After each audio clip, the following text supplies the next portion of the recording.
Nick, a IA vai tirar o teu emprego? Ainda não. Ainda não vai. Mas a IA, a gente precisa ter uma atenção muito grande, porque quanto mais entendemos o poder, mais amplificará a nossa produtividade e mais teremos um acelero das nossas atividades e a gente vai conseguir produzir mais. Mas eu acredito que nesse momento ainda não. Mas acredito que vai sim roubar algumas funções. Legal. E você, Ian? Cara, depende do emprego. Eu acho que em países como o Brasil, emergente, subdesenvolvido, a probabilidade disso acontecer é maior, né? As pessoas elas estão fazendo mais atividades operacionais, Perfeito. menos estratégicas. E eu acho que para essas pessoas, sim, eu acredito que há uma forte chance disso acontecer.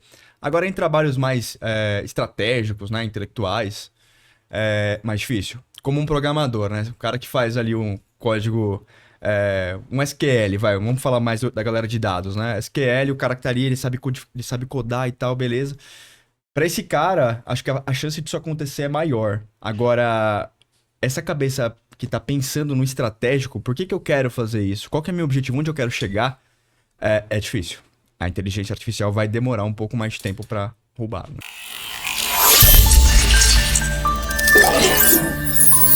Até teve várias empresas aí que brincaram, né? Startups com essa ideia de ter um CEO e AI e tal, e todo mundo já voltou atrás, que eu acho que Repensou. o pensamento estratégico ainda não tá lá, né, cara? Mas, pessoal, estamos começando mais um episódio aqui do Make One Talks. Hoje eu tô com o Nick e o Ian, que são duas referências na área de dados. E eu fiz essa pergunta porque o Nick tem um projeto. Explica aí pra galera o projeto. Bom, primeiro de tudo eu queria agradecer o convite, Harold. Hoje tá sendo um episódio muito especial pra mim, porque eu tô do lado de um cara que eu admiro muito e de um cara que eu basicamente cresci, né, na minha vida e a vida nos trouxe aqui numa convergência muito grande, que foi a questão dos dados. E acho que pra começar aqui, queria te entregar aqui um presente, né? Opa! Um Puxa, livro obrigado, cara. que eu fiz, que eu comprei pra mim, eu falei, não, eu vou levar lá pro Que Harold, né, pra massa. presentear aqui esse momento. Acaba sendo, Olha né, aí. do Ian também. Acho que tem total a ver com o seu cenário hoje também aqui na Make Massa. One. Pô, Boas avaliações aí esse livro. massa. Vou E guardar aqui. Deixa eu botar na prateleira aqui do podcast, depois eu legal. levo. Então, queria agradecer muito o espaço que você está nos dando aqui. Estou criando um projeto novo aqui no Instagram, no TikTok e YouTube Shorts. Acredito que para ter um alcance maior, um alcance que talvez fure a bolha, acho que esse é o meu grande objetivo. Que eu pergunto para as pessoas, acho que muito daquilo que o Ian comentou, né, do nosso país, aqui o nosso Brasil, o quanto que as pessoas estão preparadas por um tipo de revolução sem precedentes na tecnologia.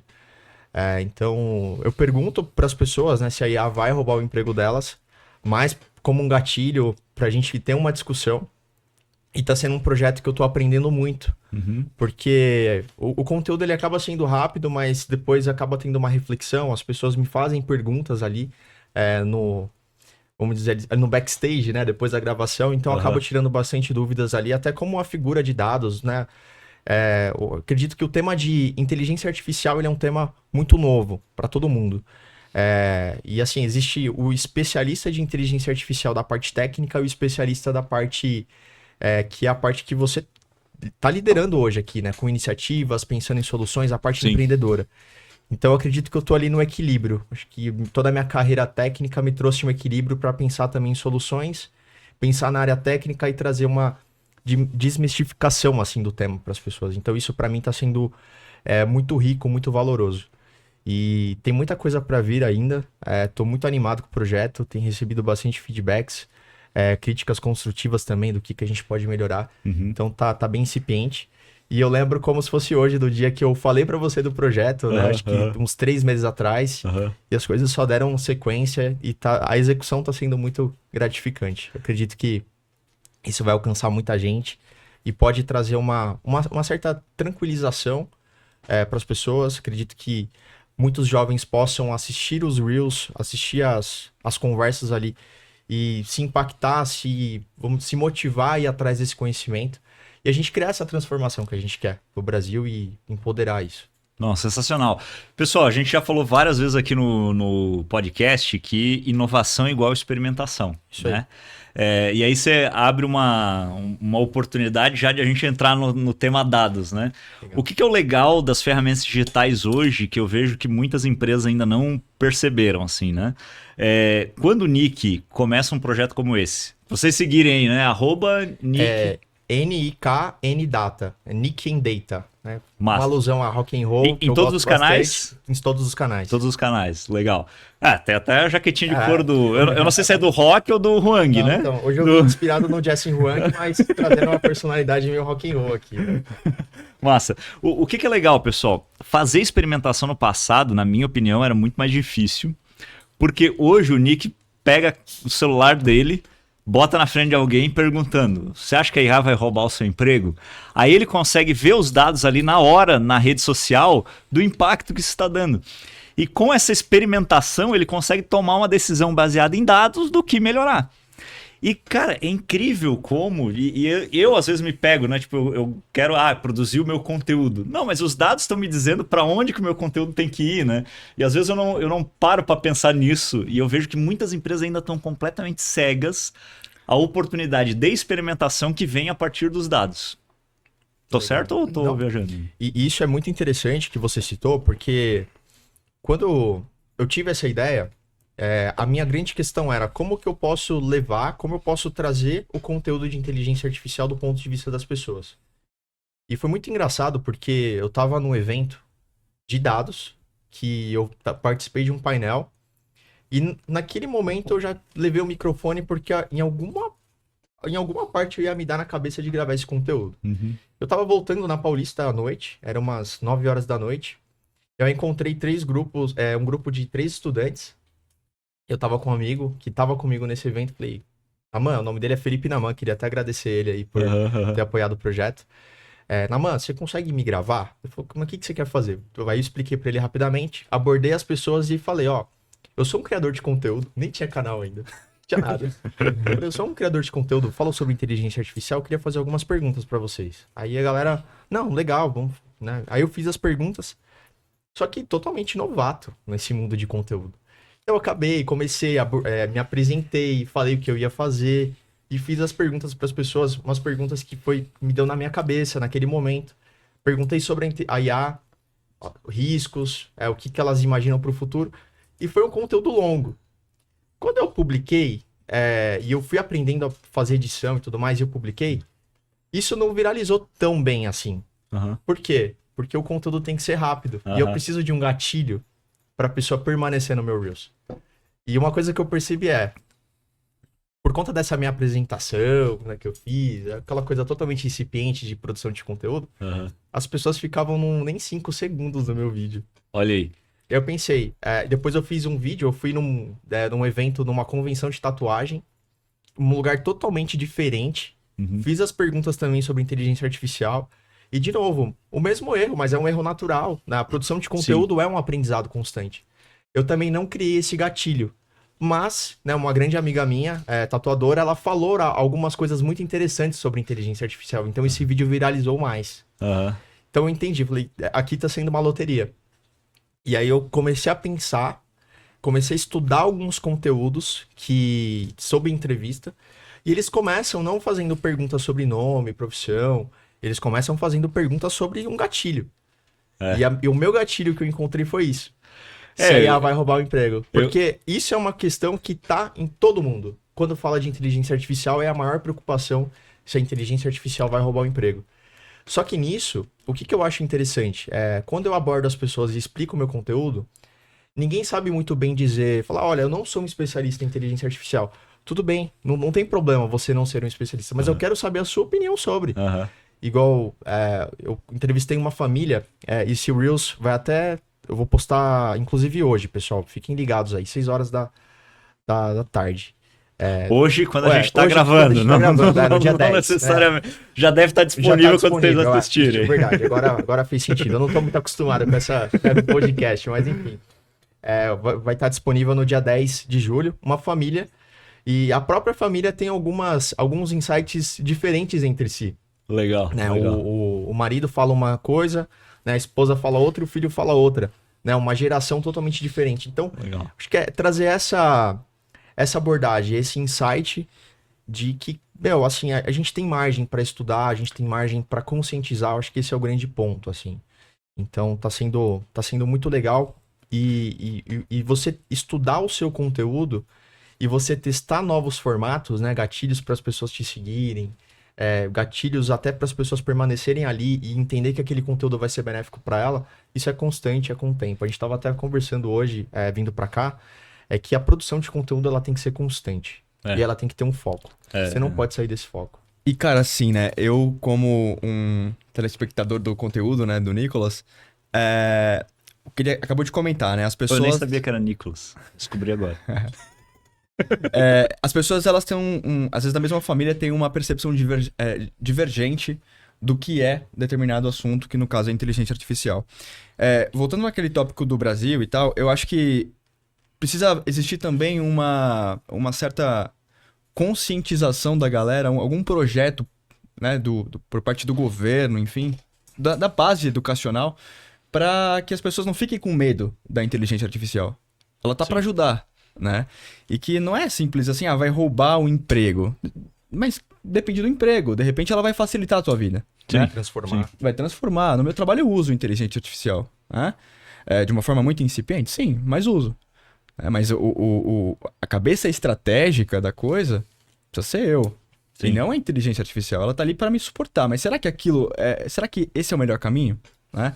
Então, precisa existir algum tipo de conscientização em explicar para as pessoas o que é de fato inteligência artificial. É um tema muito novo e tal, até para gente que estuda o tema, né? Às vezes a gente está dentro de leituras, de artigos científicos publicados e tal, e você vê que é um tema muito incipiente e há muita divergência de pensamento entre autores que estudam o tema. Perfeito. Então, imagine na cabeça das pessoas, né? O quanto isso não vira uma salada.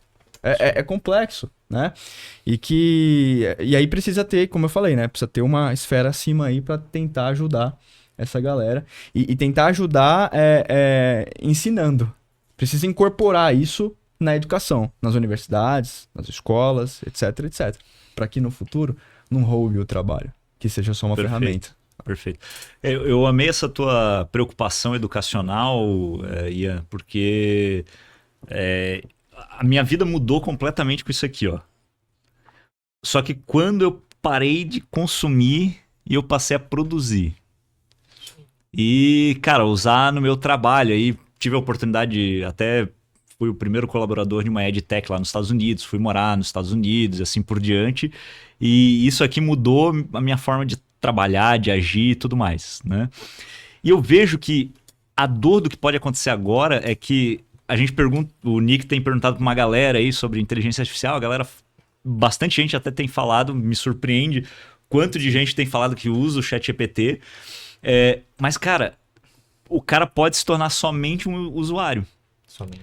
E aí ficar preso como tá a rede social agora, e aí toda essa discussão que tá acontecendo, né, principalmente no mundo ocidental, assim como a nova geração tem dificuldade de atenção, de aprendizagem, de desinteresse das coisas, de preguiça, não sei o quê. Eu acho que vai acontecer a mesma coisa se a gente não tiver uma revolução educacional associada à inteligência artificial. A gente vai ter um bando de usuário que não vão pensar porcaria nenhuma, só vão ficar lá consumindo e qualquer coisa que precisa tem que ter a droguinha ali para usar na hora, entendeu? Senão não... E eu acho que a gente precisa mudar esse mindset da educação para trazer a galera para se tornar produtores. Cara, o que eu posso produzir com o IA? O que eu posso construir em cima da IA? E a gente fala há muito tempo, né? Lá no ano passado, o lance dos agentes não estava tão na moda assim, e eu falava, cara, o futuro para mim é o MaaS. Model as a Service. Escolhe qualquer modelo, monta ele como serviço, ele vai ser uma infraestrutura tecnológica, igual foi a nuvem. Você vai construir coisa em cima dele, entendeu? Então o que eu acho que a gente precisa é capacitar a nova geração para ser construtora de soluções em cima da IA. Que eu acho que tá bem alinhado com a tua visão estratégica aí, né? Legal. Vou até me apresentar pra galera, né? Eu sou o Ian. Aproveitando, apresentando a deixa, né? Eu sou o Ian, né? Eu sou professor da FECAP, né? No curso de administração e economia também. sou coordenador na área de dados no Elo7 e o Elo7 foi comprado pelo Enjoei, né? Em agosto do ano passado. E eu falo sempre para meus alunos, né? Sobre esse tema, que é o seguinte. Quem o Brasil quer ser? Hoje, optamos por termos motoristas de Uber e não construir a Uber. Aham, Né? perfeito. Optamos por ter pessoas que locam os seus espaços, mas que não constroem o Airbnb. Boa. Então, pensando em inteligência artificial, quem o Brasil quer ser? E aí passa pela questão educacional. Eu escolhi ser professor exatamente por isso. Eu preciso deixar um legado para as pessoas. Preciso deixar os meus 10 centavos. Né? Uhum. Então, eu Que em penso inglês muito é nisso. 2 centavos. Que, por causa do Exato. câmbio. Tu vê o problema que já tem no Brasil, né? Exato. Tem esse plano, né? Então, quem queremos ser, cara? Então, não tem jeito. Passa pela base da educação, Perfeito. né? E hoje, acho que vocês vão concordar comigo. A gente não tá preparado pra isso. Não, cara, eu acabei de voltar da Ásia lá, né? Singapura e Kuala Lumpur, na Malásia, onde eu palestrei num evento lá e a discrepância social, assim, é brutal, cara. Brutal. Eu fiquei muito impressionado. E aí você vê, tipo, a Singapura foi construída em cima de uma visão de um cara que muita gente considera um ditador, outros admiram como um herói político e tudo mais. Mas, cara, ele ficou 40 anos no poder, depois o filho dele 20. Então, tudo leva a crer que é um ditador, mas que transformou uma ilha de pescador com alta população carcerária em o melhor país do mundo, que sempre está na dianteira, maior renda per capita, melhor educação do planeta e assim por diante. Então, tinha um plano de visão de 50 anos, entendeu? Assim como a China sempre tem lá o plano, eles têm um plano de 50 anos e a cada 5 anos apresentam o que vai acontecer nos próximos 5 anos. Cara, o Brasil, a gente vê assim, cara, o plano de um governo é como que ele vai sabotar o próximo governo. Normalmente, né, cara, não posso generalizar. Então, assim, eu acho que o Brasil precisa se unir mais, e principalmente quando muda um governo, a galera abraçar aquele governo e falar assim, cara, beleza, nos dá a direção, nos dá a visão de longo prazo. Acho que é isso que todo mundo tá buscando, assim, entendeu? E você até citou um ponto importante, né, que você falou que trabalhou em EdTech e tal. EdTech foi o tema do meu doutorado.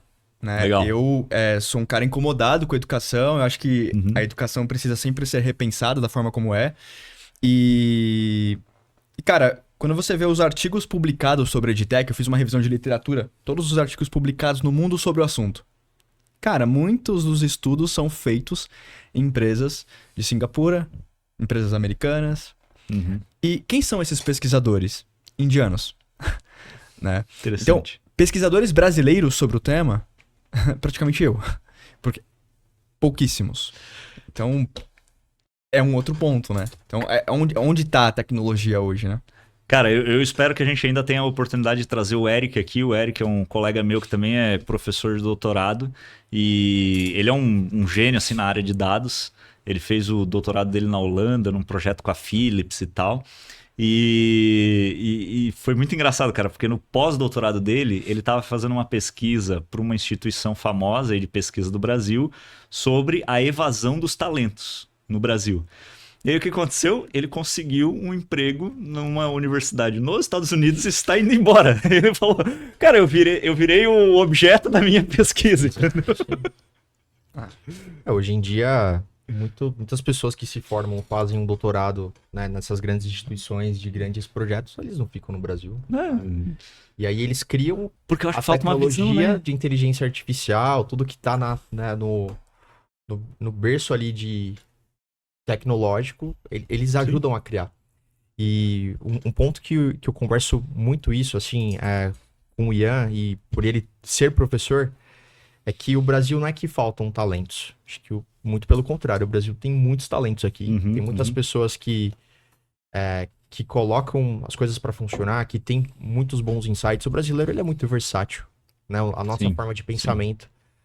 Esses dias eu conversei com até uma produtora de conteúdo de Tableau dos Estados Unidos e expliquei para ela como é o mercado de dados aqui, né? Que aqui nós somos full stack. Fazemos ingestão, transformação, data viz, fazemos... E ainda vamos lá no negócio, né? Para explicar para o negócio e tomar decisões de negócio também, às vezes, né? Nossa, mas aqui nos Estados Unidos é diferente. Aqui a gente só cuida de database. Eu tenho o meu engenheiro de dados, sabe? Então, assim, Aham. aqui, explicando um pouco esse contexto. Então, o brasileiro, ele é muito versátil. Ele gosta de se aprofundar nos temas, de entender todo o contexto, para depois ter uma gama de conhecimento muito forte. Então, eu acredito que nós temos excelentes talentos aqui, mas essas pessoas estão indo construir, buscando melhores condições de vida, já que o Brasil não dá essa condição de vida. Pois é. Pois é. E você até citou um ponto importante, né, sobre o profissional de dados, né? Nos Estados Unidos, há uma tendência à profissionalização, né? E o Isso. cara ficar especialista em engenharia, analytics, né?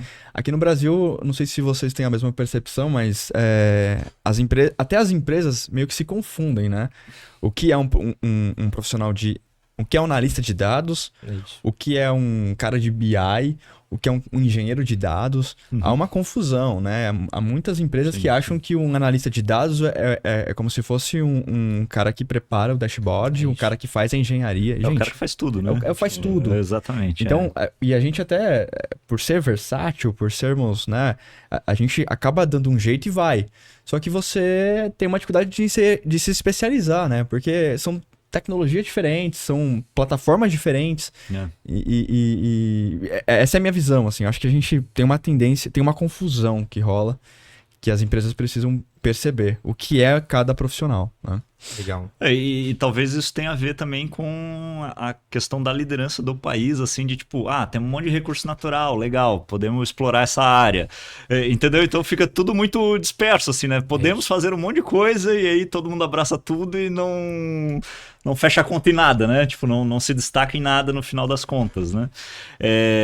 Mas voltando à parte mais dado aí, eu achei interessante quando você estava falando sobre a produção de conteúdo e como o seu conteúdo foi melhorando, Nick, porque eu comecei a acompanhar um pouco mais o meu, que eu estou num processo aí de melhoria, né? E aí eu vi que teve um crescimento absurdo, assim, nas visualizações do meu Instagram um determinado dia. Aí eu peguei, abri lá os insights e o que eu descobri, né? Eu tinha tirado uma foto de um energético da CIMED, e eu marquei o Eric Shibata, que é o designer da CIMED, que está fazendo uma grande transformação na empresa, e ele repostou. E eu não tinha visto que ele tinha repostado. Cara, eu tenho 3 vezes mais alcance naquele stories do que em qualquer outro que eu fiz, entendeu? Legal. Pelo poder do collab. E aí eu fui no LinkedIn, o que aconteceu? Cheguei no LinkedIn, qual foi o meu post que mais teve impressões e engajamento? A nossa live com o Newton, aquela vez que eu tava na Singapura, ele em São Francisco. Cara, é esse poder da collab. Da entendeu?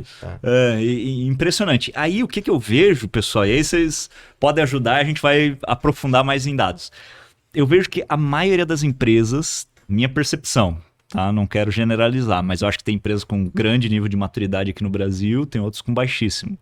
Eu acho que a maior parte está na fase do baixíssimo.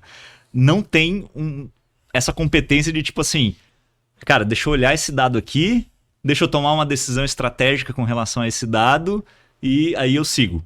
Normalmente no financeiro, ok, a galera olha muito, né? Financeiro é basicamente número, mas no resto que a empresa está fazendo, as decisões são muito, tipo, intuição ainda. Vocês concordam com isso ou eu tô viajando? Total. Na verdade, vou fazer uma pergunta aqui. Se você é CEO ou C-Level, quantos dashboards você olha por dia e você toma uma decisão nesse dashboard?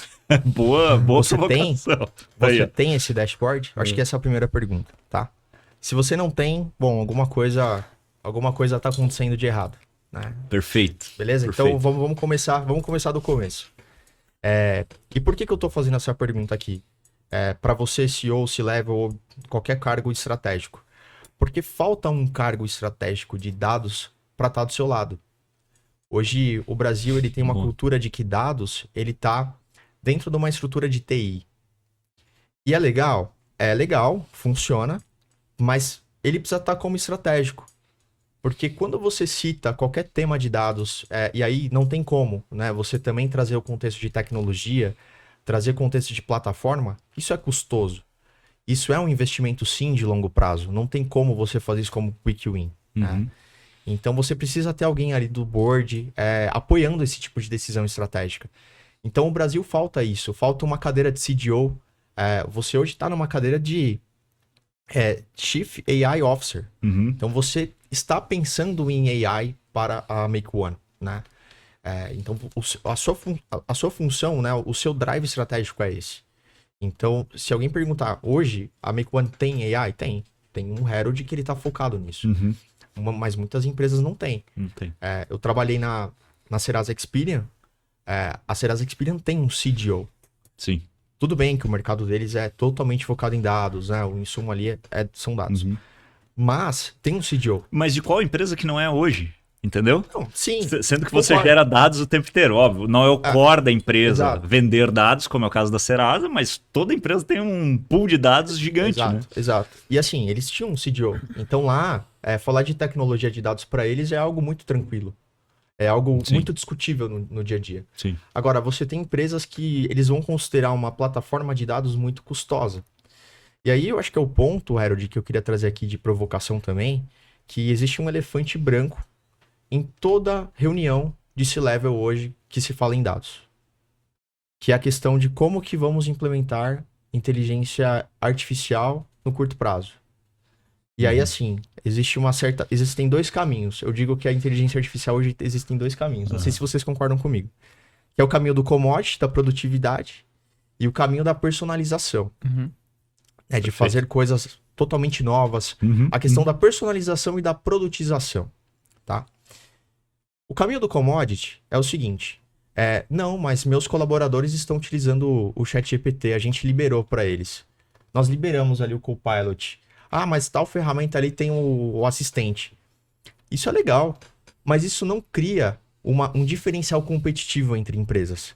Porque Perfeito. isso é uma ferramenta de prateleira. Diminui, né? Perfeito. O diferencial competitivo, porque a plataforma está disponível para todas as empresas. Para todas as E empresas. se tu fizer uma pergunta, nunca vai dar a mesma resposta, mas vai dar parecida. Vai dar Exato. parecida, Entendeu? né?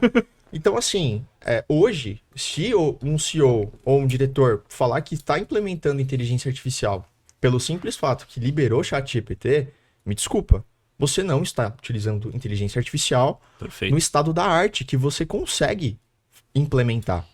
E existe o lado da personalização, que é você utilizar os seus próprios dados empresariais ali, os seus dados estratégicos, os dados que vocês tomam decisões, para criar a sua plataforma. Né? E não tem segredo, não tem atalhos. Você tem que investir numa plataforma. Perfeito. É por isso que hoje você vê ali grandes plataformas de dados hoje nadando de braçada, né? Uhum. Grandes clouds ali. A gente pode até falar sobre cloud, só sobre cloud, Uhum. mas enfim, hoje você vê ali empresas como Databricks, Snowflake, investindo muito nisso, né? Nessa cultura de plataforma, porque é isso que vai levar as empresas para outro nível. Perfeito. Então você tem ali a personalização, você tem times de engenharia de dados engajados no negócio, você habilita tecnologias de inteligência artificial Sim. para você colocar ali os seus próprios dados para você criar um assistente utilizando o RAG. Então, e aí você entra no produto, você entra na criação de novas soluções, né, no Sim. dia a dia, porque você está criando inteligência artificial e o seu concorrente ele não tem ideia daquilo que você está fazendo, porque é totalmente personalizado. A plataforma está ali para todos também, mas o que você utiliza dentro dessa plataforma é só seu. Não é algo que está visível para todos. E aí, assim, né? Ele falou um ponto importante sobre dashboard, até remetendo à tua pergunta. Cara, você recebe diversas vezes pedidos, né? Eu recebo, acho que você também, enfim. Do tipo, me constrói um dashboard em que tem uma tabela que eu possa exportar e fazer uma análise no Excel. Cara, isso, né, é uma facada no peito, assim, né? Do cara que tá construindo o dashboard, né? Porque o dash tem que... São KPIs para tomada de decisão. Se não é dessa forma, não tem por que fazer. Ele deveria ser autossuficiente, né? Autossuficiente. Eu fiz um projeto de transformação de UX em uma empresa de dados, que vende dados para o mercado que eles estão. E, cara, a maior frustração deles estava todo o time de produto, tinha 2 pessoas de UX e UI, né? Protótipo e tal. E eu fiz pesquisa, eu passei tipo uma semana conversando com vários clientes deles, né? Eu chegava para eles e falava assim, e eles tinham um painel lindo assim, que eles tinham feita e tal. Chegava pros clientes, ei, cara, o que você faz aqui? Ah, eu chego aqui, exporto pro Excel, eu trabalho dentro da minha... da minha área com as minhas fórmulas. Cara, foi um sofrimento, assim, tipo, os caras ficaram tão decepcionados, cara, porque a empresa, o trabalho deles foi esse, entendeu? Tipo, organizar os dados e montar o BI e não sei o que, entregar pro cara um negócio lindo ali, pro cara só olhar e tomar uma decisão, não. O cara extraía o Excel. Cara, eu trabalhei na Gol, o Nicolas vai lembrar disso, eu até compartilhei com ele na época. Trabalhava na Gol, uma companhia aérea, né? Dentro de uma área de planejamento de malha, mas com uma frente muito forte de dados, né? Estatística e tal. E eu fiz uma apresentação lá para os analistas, gerentes e tal, sobre dados, a importância de você ter dados, ter KPI e tal. Eu fiz uma analogia com painel de avião. Isso aí. Em que ali no painel do avião, o piloto ele tem o necessário para conduzir o voo, né? Ele não tem redundância? Existe, mas é redundância em cima de um único indicador. Sim. Né? Então, indicador de velocidade, você tem 4 instrumentos que falam de velocidade. Mas um não entra em contradição com o outro. Perfeito. E aí, quando você vai para a empresa, cara, quando você fala de dashboard, precisa ter a mesma, como se fosse um painel de avião. Né? Os KPIs, os indicadores necessários para você conduzir quem? A empresa. Então você olha o futuro, você olha o presente. E tem empresas que estão muito focadas no curto prazo ou só no longo prazo. Você tem que ter tudo, né? E indicadores, não tabelas para exportar. Então pense, quando falar em dashboard, né, indicadores, pense no painel de avião. Né? Você tem que ter o que é necessário para conduzir a empresa. Né? Perfeito. Eu tenho um ponto sobre isso que eu concordo totalmente com tudo que vocês disseram aqui. Mas que hoje existe um leque da questão da qualidade de dados. E por que eu digo isso? Porque quando você pega ali muito pedido, né, de exportação para o Excel, esse Excel ele se assemelha muito ao dado bruto. Sim. Ao dado que ele vem ali antes do tratamento, antes dele estar no dash, né? Então você tende a confiar mais. Então acaba sendo um aspecto muito cognitivo ali, sabe? Saquei. E aí, de novo, eu volto na tecla, né? Que, assim, é muito... A gente fala muito sobre essa questão de KPIs, que eu acho que falta, assim, um enfoque muito grande. E eu vou fazer uma comparação aqui. Você citou sobre avião. Só que um painel de um avião, ele é muito complexo. Sim. Né? O piloto, ele tem que estudar aquele painel. Sim. Além de saber pilotar o avião. Sim. Mas você vai, por exemplo, para um painel de motocicleta. Que ele é mais simples, né? Ele é mais reduto ali... Sim. E por que ele é simples? Porque é mais perigoso, se você analisar. Porque o avião é um dos transportes mais seguros do mundo, por incrível que pareça, né? Mas a moto, não, a moto é perigosa. Você tem que tomar muito cuidado. O que você precisa ter ali na sua visão? Porque você precisa, quase que 96% do seu tempo, você precisa estar prestando atenção na estrada, né? Você precisa ter atenção do nível de combustível e da velocidade que você tá. E, enfim, alguma informação de óleo, enfim. Então, assim, é a informação que você precisa para aquele momento. E você precisa confiar naquela informação. Para aquele momento sensível que você está passando. Mesma coisa para as empresas, que você disse. Qual que é o seu objetivo? Seu objetivo é de curto prazo? Seu objetivo é de longo prazo? O que você espera desse tipo de informação? Será que um executivo ele precisa de um painel tão robusto como, por exemplo, análogo a um painel de... Né, um dashboard de avião? Não necessariamente. Talvez ele precise de algo mais sintetizado ali. Mas eu acho que o grande ponto para mim, todo dashboard que as pessoas pedem, um Excel, é porque as pessoas não confiam nesse data quality. Eu acho que hoje, né, eu acho que muitas das minhas abordagens que eu tive ao longo da minha carreira, quanto mais você foca, quanto mais você comprova que a sua fonte ela é fidedigna, que a sua fonte é a raiz de toda a verdade, menos você terá essa cultura de export para o Excel. Você não reduz, tá? Você não elimina essa cultura, mas você reduz bastante. Pô, ótimo ponto, Nick. Eu nunca tinha olhado por esse viés. Mas eu sempre falava, né? Eu comecei minha carreira como analista de dados. E aí eu falava assim, cara, a melhor coisa do Excel é que você pode mexer nos dados. Mas a pior coisa do Excel é que você pode mexer nos dados. Tipo, E aí entra naquela questão do avião, né? São 2 equipamentos, 4 equipamentos que têm a mesma informação nas empresas. São 4 informações, É isso. cada uma com um dado diferente. E aí vira uma confusão. Né? E aí não confia mais na área de dados, ou no dashboard, ou na equipe, assim por diante, né? Quais foram os maiores desafios que vocês viveram na carreira na, sei lá, implantação de uma cultura data-driven, ou mesmo tecnicamente, assim, o que vocês têm vivido aí para ajudar a galera que está escutando a superar esses problemas? Cara, Já do tá meu lado, prevenidas. eu venho da academia, né? Então, é muito comum a gente o tempo inteiro fazer perguntas. Então, qual é a pergunta que eu quero responder e o objetivo que eu tenho com aquilo, né? O objetivo ele é derivado da pergunta. Então, quando você fala data-driven, você precisa pensar nas perguntas que você quer responder. Senão você começa, mas tal pessoa falou uma coisa, outra falou outra, você não fecha nenhum estudo, nenhum dash, não fecha nada. Então você tem que fazer as perguntas corretas. Eu acho que isso é até mais importante, na minha opinião, do que a própria técnica. Porque se você souber chegar nas perguntas e você fazer o desenho daquilo que você quer construir, a parte técnica você consegue ali desenrolar, né? Agora, se você tem a técnica muito forte e você não sabe fazer as perguntas corretas, Boa. essa técnica vai acabar te derrubando. Ou melhor, vai acabar não te ajudando tanto. Né? Não Acho que indo você pro precisa- destino, né? Não indo pro destino final. Então, pra mim, a grande dificuldade, o grande desafio é saber fazer as perguntas corretas e saber fechar um estudo, no caso de uma análise de dados, ou um dash, né, no caso de um BI. Então, pra mim, o desafio pra galera é fazer a pergunta correta. Né? Legal. Isso pra mim é um desafio. Você saber a pergunta correta a se fazer. E uma coisa que eu observo, tá? E assim, como eu tive, ao longo da minha carreira, eu passei muito por cargo de especialista. Agora estou como coordenador, mas ainda a gente não tem autonomia tão grande para poder decidir.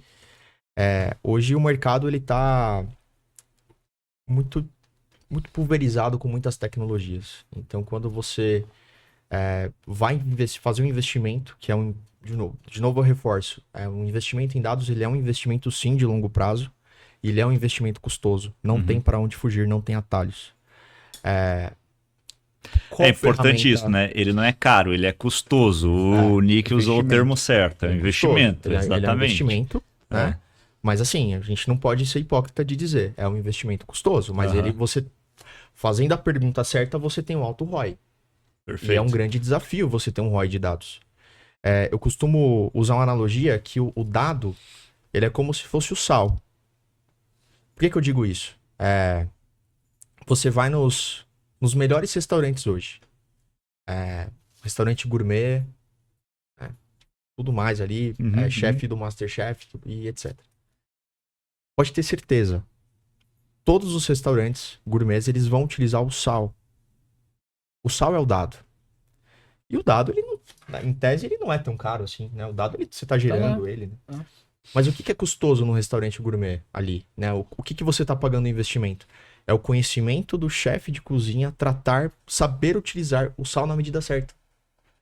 Perfeito. Saber fazer o equilíbrio Boa. do sal junto com toda a harmonia do prato. E é isso que falta nas empresas hoje também. É você saber utilizar o sal para equiparar, utilizar o dado, né, como sal, para equiparar em toda a sua estratégia. Então, isso para mim é uma grande dificuldade. Só que qual que é o desafio que as empresas entendem ali? Qual ferramenta que a gente vai? E essa não é a dor. Perfeito. Essa não é a dor. A dor é mais embaixo, assim, né? De você entender a pergunta que você vai. Eu tenho uma história muito legal que, assim, eu passei por uma empresa que a gente tinha uma grande dificuldade porque o dado do Salesforce, ele não batia com o dado do SAP. E aí a gente ficava sempre sempre nesse dilema. Mas o dado do Salesforce não bate com o dado do SAP. O que aconteceu? O time de negócio, ao longo do tempo, eles foram lidando ali algumas estratégias de dados que não passaram por nós, do time de Salesforce, e não tínhamos o roadmap dessa tecnologia da Single Source of Truth, que eles estavam criando, né? Ou seja, a fonte da verdade ali, os dados que eles iriam utilizar como oficiais. Então, não passaram por nós. Então, a gente ainda nós continuávamos utilizando os dados desatualizados. O que aconteceu? Tinha uma profissional, uma diretora, que quando ela chegou na empresa, ela liderou essa iniciativa para criar a fonte da verdade. Não foi para criar o dashboard. Ela sabia no longo prazo, onde isso ia culminar, mas a grande estratégia dela foi para criar a fonte da verdade. E ela falou assim para todo mundo. Ela comprou essa briga e para mim foi genial. Falou assim, ó, utilizem o tempo necessário para esse dado estar fidedigno. Boa. Esse projeto ele teve duração de 1 ano. Boa. Contrataram muitos engenheiros de dados, consultorias, mas ele ficou pronto. E quando ele ficou pronto, não teve jeito. Ele foi utilizado. E aí sim eles pensaram em ferramenta. Boa. Excelente, excelente. E aí, cara, talvez isso que você falou, Nick, esteja ligado a esse lance que dados está dentro de TI. É isso. Porque normalmente a TI é uma compradora de ferramenta, né? Em muitas empresas ainda tem essa visão, precisamos do computador novo, precisamos do telefone novo, do Wi-Fi novo, do ERP e assim por diante. A TI vira compradora de ferramenta. Não necessariamente ela é a arquiteta do mundo dos dados, né? Isso. Claro, eu conheço grandes CTOs que são esse profissional arquiteto da nova empresa. Mas em muitas empresas não, cara. Tipo, o trabalho da TI é garantir que todo mundo tem os equipamentos que precisa usar, entendeu? Que é uma pena. Até uma curiosidade, até um ponto legal, né? Eu tive um papo com o meu gestor há 2 semanas sobre isso, né? A empresa que eu trabalho, a área de dados não tá embaixo da TI. Não tá, a gente não responde para um CTO. A gente responde pra galera de Growth. Que legal. Growth e Market. Então, a gente não responde pro CTO. Por quê? O CTO tá muito ligado ao ferramental da coisa. E a gente entende que Top. Analytics e até legal, Analytics e a galera de engenharia de dados. A gente responde tudo pra Growth e Marketing, porque a gente entende que é uma área de negócio. E tem que fazer crescer. Eu acho que essa é a sacada Exato. do dado, né? O dado tá ali para te ajudar a crescer. Não conheço nenhuma empresa que quer ficar estagnada. Eu Exato. quero ficar aqui estagnado. Vou fazer uma pergunta para vocês agora. Se a gente pudesse comparar dados como um membro corporal, vamos lá, financeiro, né? Vamos lá, cabeça, né? Cérebro. Qual que é o membro, assim, o órgão que vocês comparariam dados? Cara, você sabe que em administração por que chama organização?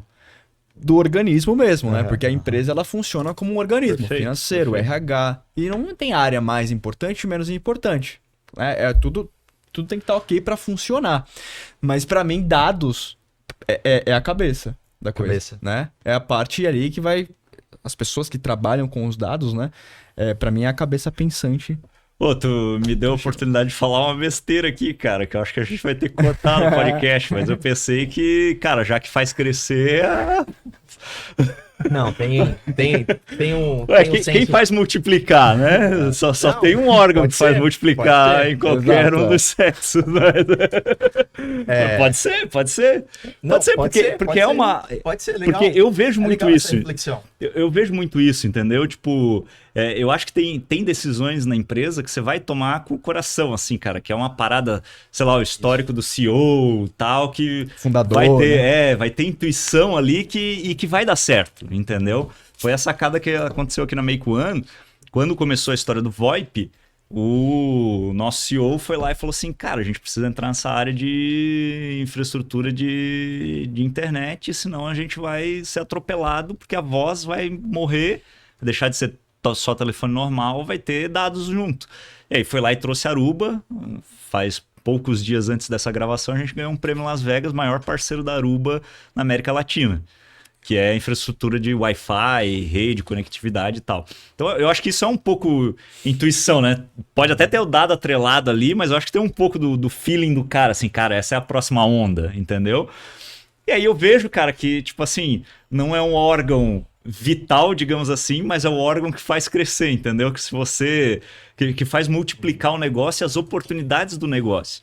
Porque eu acho que o que as empresas não percebem ainda, se elas não têm uma maturidade de transformação digital, é que ela não precisa ficar mais presa a um core business, que muitas vezes é uma indústria e tudo mais. Cara, ela tem a oportunidade de criar soluções digitais, soluções de IA e dados com a base que ela tem para multiplicar o alcance do negócio, né? Aí entra aquele negócio de organizações ambidestras. É isso aí. Perfeito. Ambidestria organizacional. Exato. Uma parte da empresa toca o hoje Exato. e a outra parte está experimentando, está tentando desenvolver coisas novas. né? Exatamente, Então, exatamente. Por isso que o meu voto é...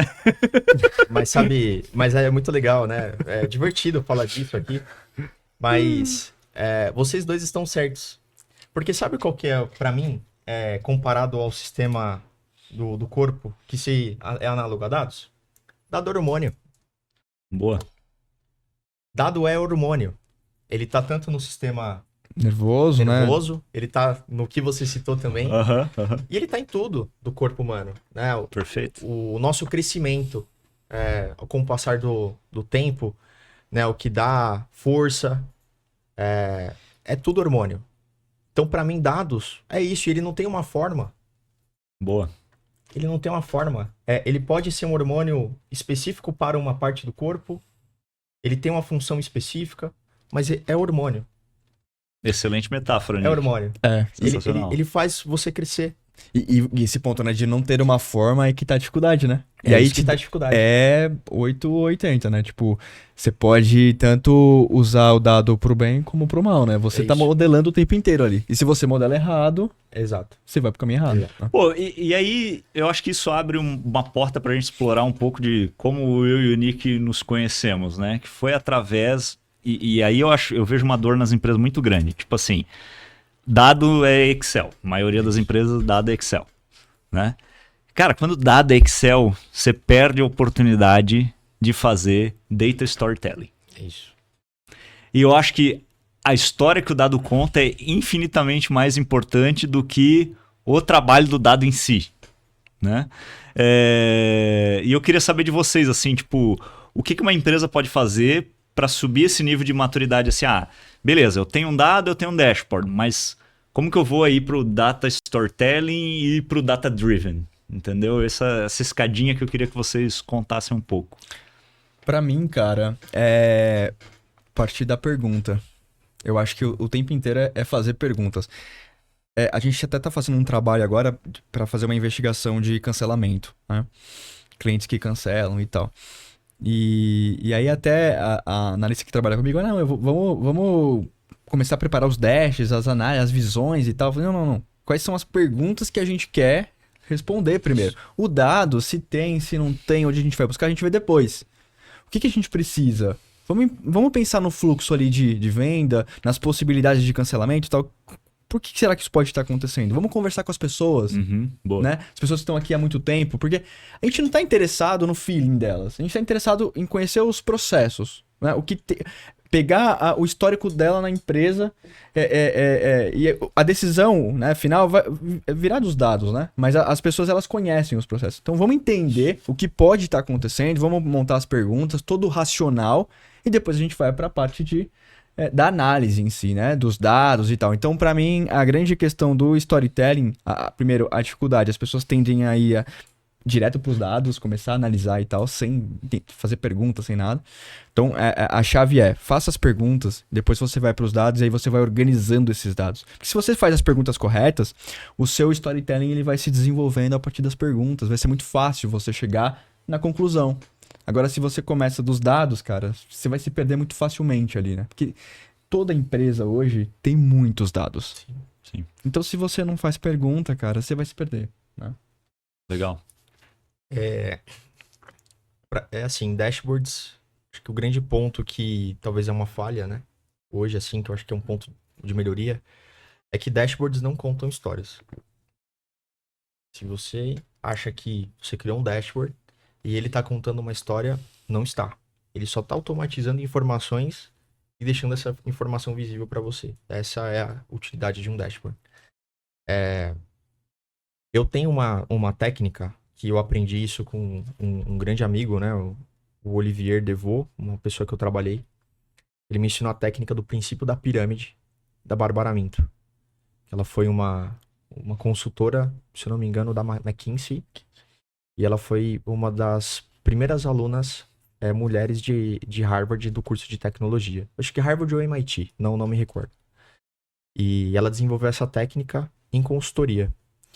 E ela começa, né, atribuindo uma pirâmide e ela começa trazendo uma problemática, como se fosse uma problemática de pesquisa, e que ela vai colocando ali, ela vai desencadeando isso num formato né, de tópicos. Então ela começa da problemática e ela vai entrando no princípio pirâmide, né? Como se fosse desencadeando. E existe um termo que é o tal do MISI, né? Que é o mutualmente excludente, coletivamente exaustivo. Então, você entender exatamente onde o seu elemento de dados ali, o seu elemento da problemática está, para você conseguir categorizar. Muito similar ao mercado. Você vai no mercado, você vê ali a categoria de verdura.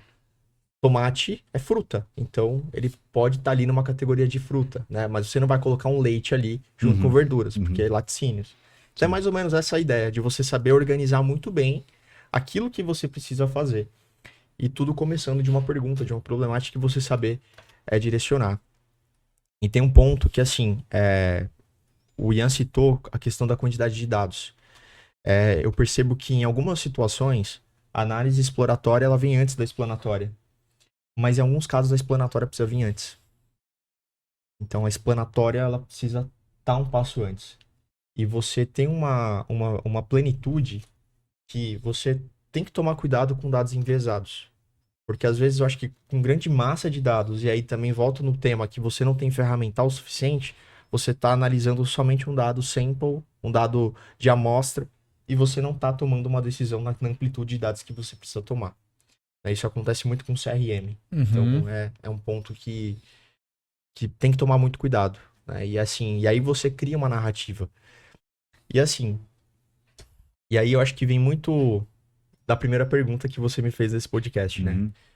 Onde que eu entendo que a inteligência artificial ou alguma coisa não vai conseguir substituir, né, o ser humano, assim? Na capacidade de contar histórias, elucidar histórias, de conectar pontos, assim. Porque a inteligência artificial, ela vai fazer algo, talvez ali muito robótico, enfim, vai fazer algo atribuindo naquele conhecimento que ela tem.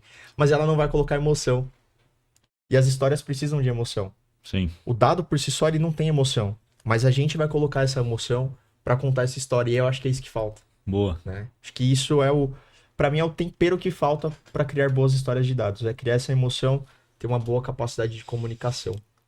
E isso é comunicação. Acho que essa é a palavra importantíssima também, né? Porque a maioria das pessoas que trabalham com dados vai muito pro techniquez. Chega na hora de apresentar, tem dificuldade dos altos e baixos de uma apresentação. Onde eu devo colocar mais energia, menos energia, na hora de explicar, de fazer ali o meu storytelling. Fica amarrado, fica preso, né? E quer explicar a técnica e tal. Não, o executivo não quer saber a técnica. Ele quer saber o que ele faz com aquilo. Perfeito. Né? Qual que é a conclusão daquilo que você está fazendo. Né? E precisa ter esses altos e baixos e é algo que a inteligência artificial tem um pouco mais de dificuldade, né? Esse lado emotivo e tal, acho que bem importante. Legal. E a gente já está chegando aqui quase no final do bate-papo. O que vocês têm visto de novidade entre integração de dados, data viz e tal, com o IA generativo e tal? O que está rolando aí? O Nick é embaixador do Tableau aí, eu sei que o Tableau está vindo com várias inovações. Conta para nós aí, Nick. Então, muito bom. Inclusive, atribuindo esse tema de narrativa, e aqui eu não estou falando só como embaixador da Tableau, né, como ambassador da categoria Data Dev, mas assim, como um grande admirador da ferramenta também, eu acho que dessas iniciativas, né? Acho que vale fazer um recap aí para a audiência, que a Tableau, ela é uma ferramenta de analytics, mas ela foi comprada pela Salesforce entre 2018 e 2019, né? Teve todo o processo de aquisição. E hoje a Tableau, ela tá num nicho muito forte na questão de CRM. Ela ainda é atribuída a qualquer tipo de business, mas ela tá muito focada ali, acompanhando também os lançamentos da Salesforce. E recentemente, a Tableau ela fez um lançamento de um portfólio chamado Tableau AI, que basicamente é um leque de soluções, né, utilizando o Gen AI para a Tableau. Legal. E uma das soluções é o Tableau Pulse, que basicamente é trazer a dor da pergunta que o Ian citou, que seria uma métrica, e como que essa métrica ela pode estar associada a outros cases ali, né, os seus outros critérios de dados, e que ela vai trazendo para você insights de forma automática, de forma generativa, Sim. né? E só com um clique, basicamente. E você consegue ter um acompanhamento diário disso. É uma forma de talk to your data ou não? Muito similar a isso, Tá. Tem uma outra que eu vou citar agora, mas o Tableau Pulse ele é um pouco... Ele junta uma narrativa estática dos dados. Acho que essa é o grande case, assim, né? Porque Legal. ele tem um padrão, tem um template, ele não foge muito daquilo, não tem muito a ver com os dashboards da Tableau, mas ele é um insight estático, né? Que você coloca a métrica e ele vai trazer ali, dia após dia, como que tá a performance daquela métrica, atribuindo também com outras dimensões. Pô, legal. Basicamente isso. Legal. E tem um outro lançamento que é o Einstein Copilot for Tableau. O Einstein, ele já vem ali herdado do Salesforce. E basicamente você pergunta para o Tableau, você está ali na criação de um dashboard, você pergunta para o Tableau alguma coisa, algum insight, por exemplo, qual que é o ranking das minhas vendas nos Estados Unidos. E aí ele vai listar para você, ele já vai gerar para você um gráfico no Legal. Tableau com esse ranking, né? Então você não precisa criar. É legal porque você diminui a curva de aprendizado, né, das pessoas no Tableau, e também ele está alicerçado ao Tableau Prep, que é como se fosse um ETL. Então você consegue pedir ali para uma tratativa por prompt. Então isso é muito interessante também. Mas assim, acho que falando isso da Tableau, acho que do último lançamento dela. Mas assim, falando em termos gerais de dados, né, que para mim isso acaba sendo muito revolucionário, eu acredito que tem muitas empresas igual a gente, é uma empresa também que eu sou muito fã, assim, né? Acho que você também é muito fã. Que é a Databricks. Aham. Para mim, eles estão revolucionando Sim. a forma de IA, mas não num sentido só do hype, mas num sentido de... É muito do que eu falei para você. Cara, como que a gente consegue habilitar não a comoditização, Perfeito. mas a personalização. Então, para mim, esse é o business deles, é o AI B2B. Para mim, é indiscutivelmente o maior case que a gente tem no mercado. E assim, o que eu percebo? Como que a gente acelera essa personalização? Com profissionais. E como que você aumenta a curva de aprendizado desses profissionais? Exatamente com o que eles estão fazendo com os assistentes. Então você digita ali o que você precisa fazer e ele já vai gerar o código para você. Que é muito diferente do ChatGPT. Porque ali você está utilizando um próprio modelo da Databricks, um modelo com mais qualidade, né, com mais curadoria. Você não substitui o dev, porque o dev vai continuar desempenhando a função dele, vai ter o senso crítico, mas você acelera. Aquele pipeline que talvez você demoraria uma semana para criar, você pode criar em 1 dia e meio, testar em 1 dia e meio. Perfeito. Então você acaba criando uma aceleração, um dinamismo maior para as empresas. Então isso para mim é um dos grandes benefícios aí. Vocês usam novidades. Databricks? Não. Não? O pessoal da engenharia de dados, sim. Ah, tá. Analytics, não. Um ponto que é legal também a gente volta na pergunta, né? Acho que o diferencial competitivo das empresas para futuro volta a ser quem? Na pessoa que está perguntando, na pessoa que está pensando por trás disso tudo, né? Porque os prompts estão aí, né? Você vai lá, digita o que você quer e pronto, vai ter lá a resposta. Né? Mas o que você vai digitar, né? Sim. Então acho que esse é o grande diferencial. O próprio Excel que a gente falou, né? O Microsoft e tal, que é o que a maioria das empresas ainda usam. Se você pegar Tableau, Power BI, tá mais centralizado no pessoal que, né, no BI, né, da galera que trabalha com dados. Agora o pessoal lá do financeiro, que usa muito o Excel, a Microsoft, eu não sei se já tá em prod, sinceramente não sei, mas eu vi um vídeo em algum lugar que eles estavam já criando alguma coisa para a pessoa digitar no Excel o que ela quer. Eu quero saber vendas, um agregado de mês tal, mês X a mês Y. E ele vai dar a resposta ali e parece que vai até montar uma apresentação com as informações que tem no Excel. Então vai chegar nessa galera, vai chegar no pessoal do financeiro que não conhece nada de estrutura de dados, nem nada disso. Né? Então é uma forma também de você democratizar as plataformas. E como vai ser desafiador o trabalho tipo de infraestrutura de dados, né? De data lake e tudo mais. Porque imagina, tu pergunta num Excel, aí o outro tá sei lá, em outra pasta, ele não consegue acessar, aí tá na máquina do cara a versão mais atualizada. Meu Deus, isso aí vai ser um caos, cara. Exato. Mas eu vejo que vai chegar na galera que menos conhece, né? Dados e tal. É um pessoal menos técnico, digamos. Sim. E a velha questão também do negócio, né? Porque coisa que eu falo assim que, pra mim, a área de dados... Eu acho que eu até falei com você uma vez, Harold, que assim, hoje a gente trata ainda dados, né, como nome de dados.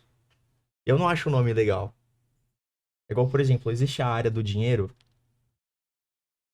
Né? Existe a área economia monetária, né? Não, mas assim, existe o diretor financeiro. Exato. Sim. Porque assim, o financeiro é um processo de execução, né, do fluxo de caixa ali, tem toda uma teoria.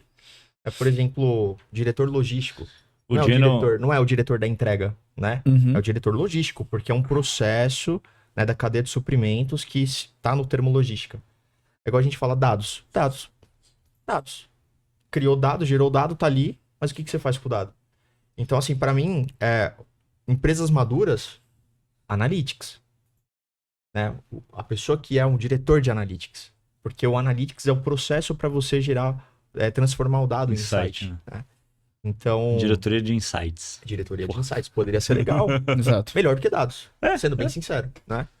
E assim, para mim, o profissional, e é uma coisa que eu tenho perguntado também, tem gerado algumas respostas, é que as pessoas já estão utilizando dados no dia a dia. Assim, né? Você vê pessoas, cara, né, o Vitablo, lembrei de você.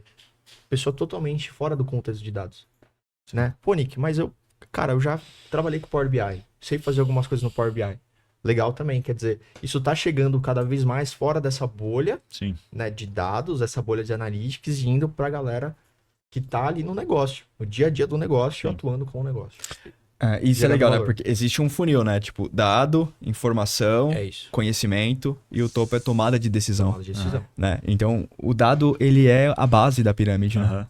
Existe todo um processo transformacional do dado para você tomar a decisão. Sim. E é o que você falou, né? Acho que uma diretoria de insights seria super relevante, né? Legal. Pessoal, estamos chegando ao final de mais esse podcast aqui, focado em dados com essas duas lendas do mercado. Recomendo que vocês acompanhem ambos. Boa. O Nick também no LinkedIn, né, faz um trabalho mais forte aí como embaixador Tableau. Então vale a pena, mas ele tem esse projeto incrível aí de será que a IA vai roubar o seu emprego? Sensacional, acompanhem lá. E, pessoal, mensagem final. Super agradeço aí a participação de vocês, a disponibilidade para se deslocarem até aqui. E sucesso para nós. Boa. Eu que agradeço pelo convite também. Me seguem lá no LinkedIn, no Instagram. LinkedIn é Ian Lopes e no Instagram @IanResponde. Eu também já tentei fazer um Instagram ali para aluno e tal. Tô meio parado por conta de tempo, mas Sim. já... tô querendo voltar. É consistência, né, cara? Exato, não tem social, jeito. Não tem como. Eu queria agradecer muito aqui. Acredito que existem... Quando você vibra numa frequência, né? Você encontra pessoas na mesma sintonia que você. Sim. E aí eu fui aquele dia no TDC e vi a primeira palestra do Harold e ele falou sobre narrativa de dados. Narrativa na ciência de dados. E eu fiz uma pergunta pra ele e se tornou uma amizade muito legal. A gente tem compartilhado bastante coisa. Né? Acho que deu uma virada, assim, né? Acho que bastante coisa virou, assim. Acho que de setembro pra cá, assim. Muito legal. Então, eu só queria agradecer muito o convite, agradecer essa troca. Acredito que todo mundo que está nos assistindo, que foi um papo aqui muito rico. Se alguém tiver alguma outra dúvida, algum ponto aí, fiquem à vontade aqui também para me procurar. E segue lá, Nick N Data, Nick N Data e Nick Dutra no LinkedIn. Muito obrigado. Show. Valeu.